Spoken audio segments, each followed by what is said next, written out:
There is a palace in London where the lights never fully go out. Not the chandeliers. Not the ceremony.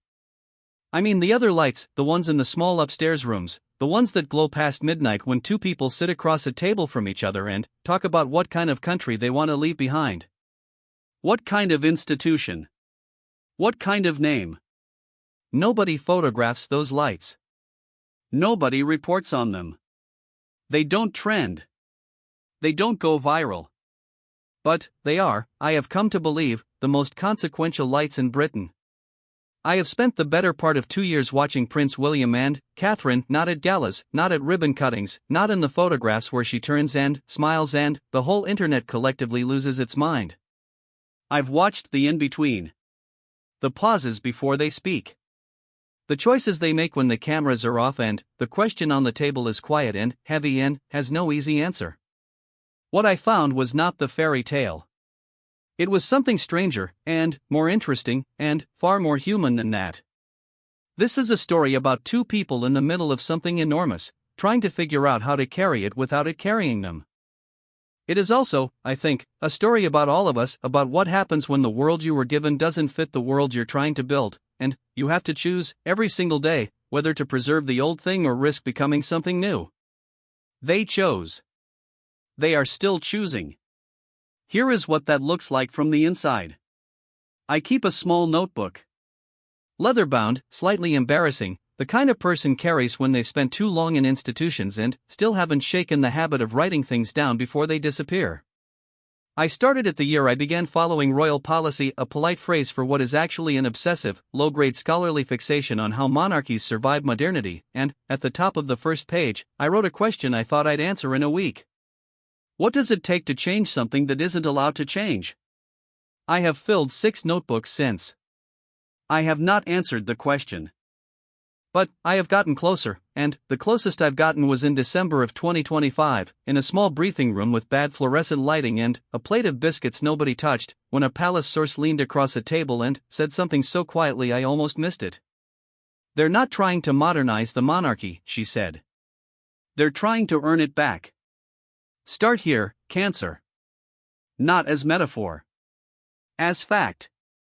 As the thing that preceded everything else. King Charles, diagnosed with an undisclosed cancer in February 2024. Catherine, Princess of Wales, diagnosed with her own in the spring of that same year, the news arriving on a Tuesday afternoon and landing on the global consciousness like a stone dropped into very still water. The ripples are still moving. You can feel them if you pay attention. What does not get written about, what I never see analyzed in the breathless royal coverage, the Sussex scorecards, the BAFTA dress breakdowns, is what those 18 months did to two people who were already carrying an extraordinary amount of weight before the diagnoses landed. William was 41. Catherine was 42. They had 3 children who were old enough to notice that something was wrong but young enough that the word cancer still lived in a frightening country with no map. They had a father on the throne who was fighting his own war quietly and stubbornly, because Charles, as sources confirm, has waited a lifetime for that role and is not surrendering it lightly. They had a brother on the other side of the world firing grenades at the institution from the comfortable distance of a Netflix deal. And they had a monarchy. Old. Creaking. Magnificent in the way that anything is magnificent when it has survived long enough to become its own argument for survival. It was theirs to inherit. Theirs to carry. And, for the first time in their adult lives, neither of them was entirely sure they'd be there to carry it. I think about Catherine a lot when I think about what changed. Not in the sentimental, commemorative way, not the wigs and the cancer scarves and the dignity under pressure narrative that the press machine assembled so efficiently it started to feel less like journalism and more like a product launch. I mean the thing underneath that. The private recalibration. When she came back to public duties in the autumn of 2024, there was something different in how she moved through rooms. Not slower. Not quieter. More deliberate. As though she had done the accounting and come out the other side with a new number, a revised figure for what she was willing to spend her energy on and what she was not. A royal source, speaking not for attribution, described it as Catherine setting geometry. Measuring the distance between obligation and meaning. deciding, consciously, that she would close that distance wherever she could. Homelessness. Mental health. Early childhood development. Not glamorous causes. Not easy ones. The kind of causes you champion because you actually give a damn, not because they photograph well. She gave a damn.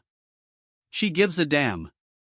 And, in 2025, she spent the year proving it in the way she has always proved things, not loudly, not with a press release, but by showing up to the places that don't get coverage, the Northern Ireland firehouses and the swimming pools in underserved communities and the mental health hubs nobody has heard of yet. I visited one of those hubs in late 2025. The Jack Lewis Foundation. Small building. Bright paint. A receptionist who had the good manners to be professionally unbothered by my questions and, then, told me, at the end, quietly, that Princess Catherine's funding had kept the place open when they thought they'd have to close. She didn't say it like it was extraordinary. That was what made it extraordinary. William, meanwhile, was learning a different kind of lesson. He appeared on Eugene Levy's Apple TV Plus series, a choice that felt strange on paper and stranger in execution, because there is something genuinely disorienting about watching a future king be charming on a travel show in a way that doesn't feel performed, and said something that landed like a small detonation in certain Buckingham Palace corridors. "Change is on my agenda," he said. "I don't fear it." A palace insider described the reaction internally as deeply unsettling among some senior figures. The public loved it. The public has an unnerving habit of loving the things that unsettle institutions, which is possibly the oldest tension in the history of monarchies and has not gotten easier to manage. But here is what I noticed, and what I wrote in my notebook in slightly smudged ink: William was not performing openness. He was practicing it. There is a difference. Performance is what you do when you know the camera is on. Practice is what you do when you've decided that the camera being on doesn't change anything. He'd been watching his father carry the monarchy for decades with the gravity it deserved and the distance it required. He'd watched it work, and he'd watched it fail, and he'd come out of those 18 months of double illness with his own revised figure, closer. He wanted to get closer to the people the institution was supposed to serve. Empathetic leadership, he called it. Not in a focus-grouped, communications-managed way. In the way of someone who had sat with his own vulnerability long enough to understand what the absence of it costs. There is a thing that happens in organizations, in institutions, in families, in anything that has been going for long enough to develop its own immune system, where the structures designed to protect the thing start to slowly become the thing itself. The scaffolding calcifies. The form outlasts the function. And everyone inside is so busy maintaining the structure that nobody asks whether the structure is still serving the building. The British monarchy has been contending with this question since Diana. That is not news. That is not analysis. That is the wallpaper every royal watcher sees before they go to sleep. What is news, what I did not expect, sitting in that badly lit briefing room with the untouched biscuits, is that the couple preparing to inherit it is not trying to tear the scaffolding down. They're doing something more patient and more difficult than that. They are threading something new through the old bones. Cause by cause. Engagement by engagement. One community hub, one unsung business, one carefully chosen word on a travel show that makes an institution sound briefly, bracingly human. Earning it back. Not the crown. The word is almost too obvious, too ceremonial. I mean something smaller and more important. The trust of people who stopped expecting anything from palaces a long time ago. George, Charlotte, and Louis were old enough by 2025 to notice the discussions around them. To hear the word future attached to their names. William has said, quietly and without elaboration, that warmth and safety are non-negotiables. That the atmosphere at home has to hold, because without it, none of the rest holds either. I wrote that down in my notebook. Then, I crossed out the question at the top of the first page. Not because I'd answered it. Because it had turned into a different question entirely. What does it take to change something that isn't allowed to change? You start with yourself. Then, you come back. The second time I tried to understand what William and Catherine were actually building, I stopped looking at the big things. The state visits. The diplomatic postures. The annual charitable reports with their impressive line items, £23.9 million raised by Earthshot alone in the year ending March 2025, a figure that sits in a financial disclosure document with the quiet confidence of something that doesn't need to shout. I stopped looking at those numbers and started looking at what preceded them. What decision-making process, what philosophy, what irritating and unsexy commitment to structural thinking produces results like that while simultaneously raising 3 children and processing a cancer diagnosis and managing the ongoing operational chaos of a brother who treats the monarchy like a content opportunity? What I found, after 3 months of conversations I am not allowed to fully describe, is something I've taken to calling only in my notebook, because I recognize how clinical it sounds: the architecture of small things. Here is a Tuesday morning in January 2026. A community swimming pool somewhere in England. Under-supported. The kind of institution that exists in the gap between what government funds and what private charity hasn't gotten around to yet. The pool serves kids who would otherwise never learn to swim. There is a coach on the pool deck who has been doing this for 17 years on what amounts to a financial prayer. William and Catherine, not in person, not today, funded swimming packages here through their charitable trust. Hundreds of them. Rolling out across pools nationwide. The partnership came through Olympic champion Tom Dean, which is the kind of detail a press office includes in a release and a journalist uses as color and, which is actually, if you follow it backward, evidence of a very deliberate operating theory. You find people who are already doing the thing. You fund the infrastructure.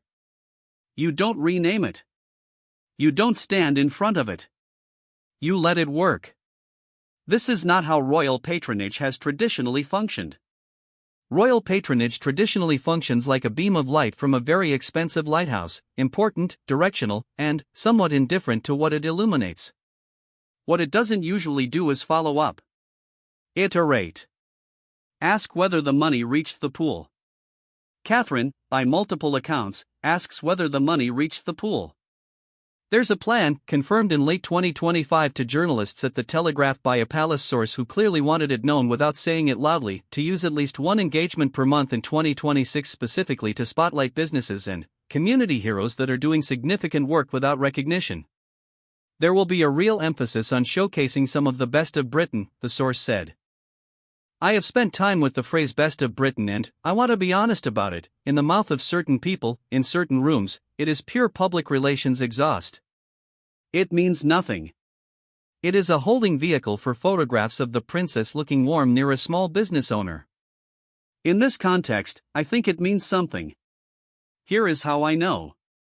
The same strategy, applied consistently over the previous 2 years, produced the Earthshot Prize as a self-sustaining financial ecosystem with replicable global programs. It produced mental health hubs that stayed open when they should have closed. It produced swimming lessons for children who would not otherwise have gotten them. The Best of Britain framework, as they are practicing it, is not a communications exercise. It is a long bet on compound interest. Small spotlight. Real work. Repeat. Over years, the cumulative effect is, and I use this word with full awareness of how grandiose it sounds, institutional reform by adjacency. You can't change the monarchy from the inside, not directly, not quickly. But, you can change what the monarchy is associated with. You can change what people feel when they hear the word. And, if you can change that feeling in enough people over enough years, you've done something that no constitutional reform and no PR campaign can do. You've made it mean something again. I need to talk about the royal warrants, because most people who aren't deeply invested in this subject have already closed a browser tab and gone back to something more exciting, and that would be a mistake.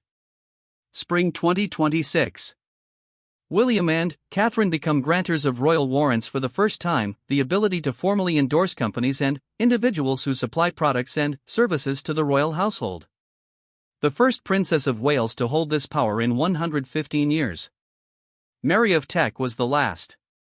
That is a long time to go without. The significance is not ceremonial. It is structural. A royal warrant is not a discount code. It is a signal, a formal, visible, centuries-old signal that an institution has staked something on this company, this craft, this standard.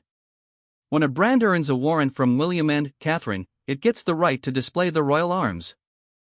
It gets what a communications strategist at a firm I won't name described to me as the hardest to fake form of trust endorsement in British commercial life. The Kate effect is not a gossip column invention. It is a documented phenomenon in which whatever Catherine wears, buys, or is photographed near sells out within hours. Emily Nash at Hello Magazine has written about this. What Nash understands, and what I think the palace understands, is that granting Catherine the power to issue formal warrants is not just about craft businesses getting a bump. It is about routing the institution's credibility through her. Through both of them. But, particularly her. Because she survived something that most people don't, and she came back working. Not at reduced capacity. Not with the careful, managed schedule of someone managing perception. She came back with the revised figure, the new number from the accounting she'd done, and the number said, less ceremony, more effect. I am going to be honest about something uncomfortable. There is a version of this story, the version that gets written in certain places, where William and Catherine are the last defenders of a noble institution against the forces that would undo it. Scandal. Scandal's photogenic representatives in Montecito. A public increasingly skeptical of inherited power. An age that is unkind to anything that cannot explain its own usefulness. I don't believe that version.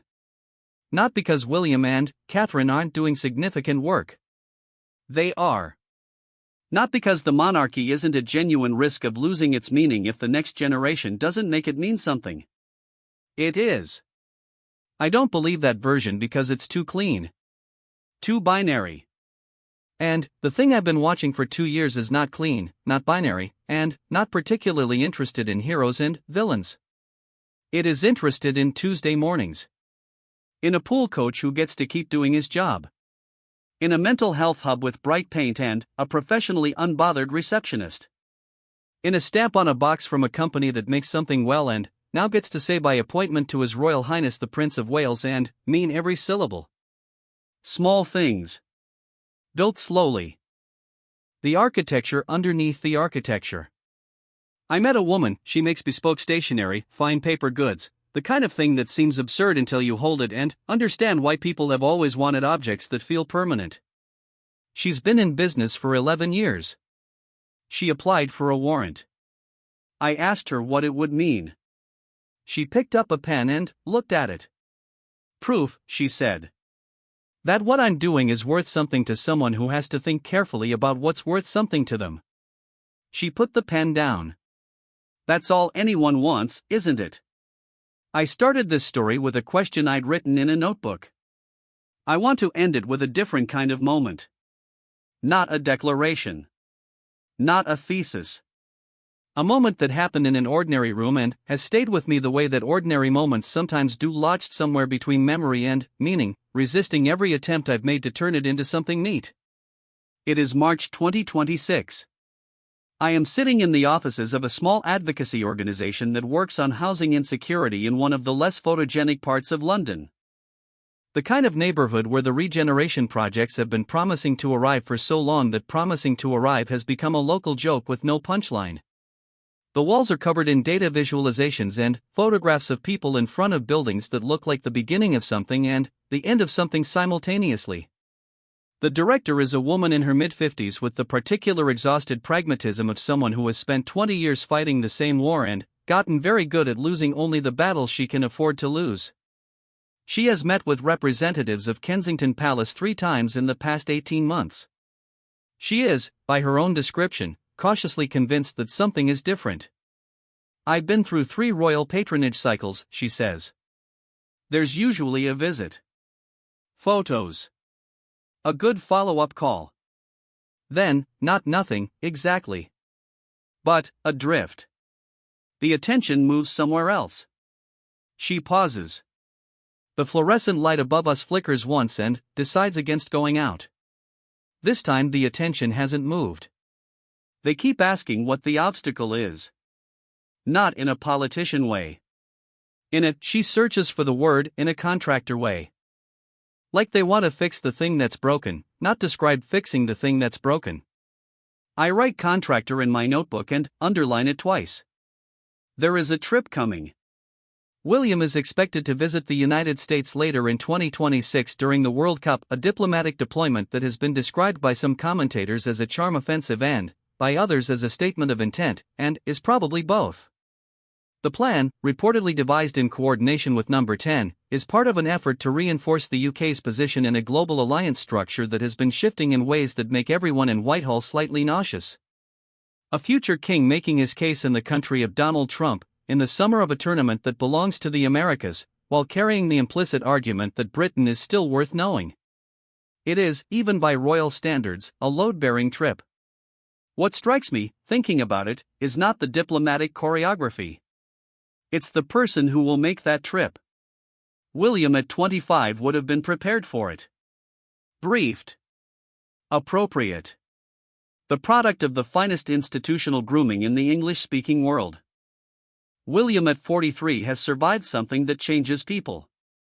Has watched the woman he married survive something that changes people.